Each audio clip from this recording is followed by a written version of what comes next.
যেসব বাচ্চাদের সারাক্ষণ ঠান্ডা কাশি লেগেই থাকে তাদের জন্য একটা টিপস, একটা রসুন মাছ বরাবর কেটে নিয়ে সেখানে হালকা সরিষার তেল লাগানোর পর মাঝারি আছে চুলায় গরম করে নেবেন। তারপর হালকা গরম থাকা অবস্থায় পায়ের মধ্যে ম্যাসাজ করে নেবেন। তারপর রসুনের এই টোটকাটা যে কতটা উপকারী এটা আমরা কম বেশি সবাই জানি। তবে আপুর ওয়েতে যদি আমরা এটা করি তাহলে আমাদের অনেকটা রসুন ওয়েস্ট হবে। শুধু যে ওয়েস্ট হচ্ছে তা কিন্তু না। তার ওয়েতে সামান্য একটু তেল লাগিয়ে রসুন একটু আগুনে গরম করলেই রসুনের সব গুণাগুণ তেলের সাথে মিশে যায় না। আপনারা যদি এই টোটকাটা প্রপার ইউজ করতে চান তাহলে কি করতে হবে? মাত্র ২ কোয়া রসুন নিতে হবে। দেন এই রসুনটাকে সুন্দর করে থেতো করে নেবেন। দেন একটা স্টিলের বাটি বা স্টিলের চামিচ, স্টিল বলতেছি এইজন্য যাতে আপনি আগুনে এটা অনায়াসে গরম করতে পারেন।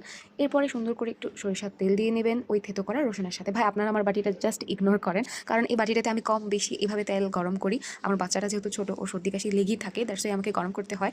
আর যার কারণে বাড়িটার চেহারা এরকম হয়ে গেছে আর কি। যাই হোক, চুলা আঁচটা একদম লো ফ্লেমে রেখে আপনারা এটাকে সুন্দর করে গরম করে নেবেন। যখন দেখবেন এরকম ফেনা ফেনা হয়ে আসছে তখন বুঝতে পারবেন যে এটা কাজ হচ্ছে, মানে এই যে রসুনের কার্যকারিতাটা সরিষা তেলের সাথে মিশে যাচ্ছে। আবার এটাকে পুড়ে ফেলবেন না, ভালো করে গরম হয়ে গেছে এরকম হলে আপনি এটাকে তুলে নেবেন। দেন হাতে স্পর্শ করতে পারেন, এটাকে সহ্য হয় আপনার হাতে। এই অবস্থাতে আপনি এটা আপনার হাতে ভালো করে ডলে নিয়ে গরম করে নেবেন আপনার হাত। কারণ বাচ্চাদের স্কিন খুবই সেন্সিটিভ হয় ভাই, ওদের স্কিন জোরে জোরে ওইভাবে মালিশ করা যায় না। দ্যাটস ওয়াই আপনি আপনার হাত খুব ভালো করে উত্তপ্ত করে ওর বুকে, হাতে, পিঠে, পায়ের পাতায় সুন্দর করে ম্যাসাজ করে দিতে পারেন। সর্দির জন্য এই টোটকাটা বড়রাও চাইলে ব্যবহার করতে পারবেন, কোনো অসুবিধা হবে না।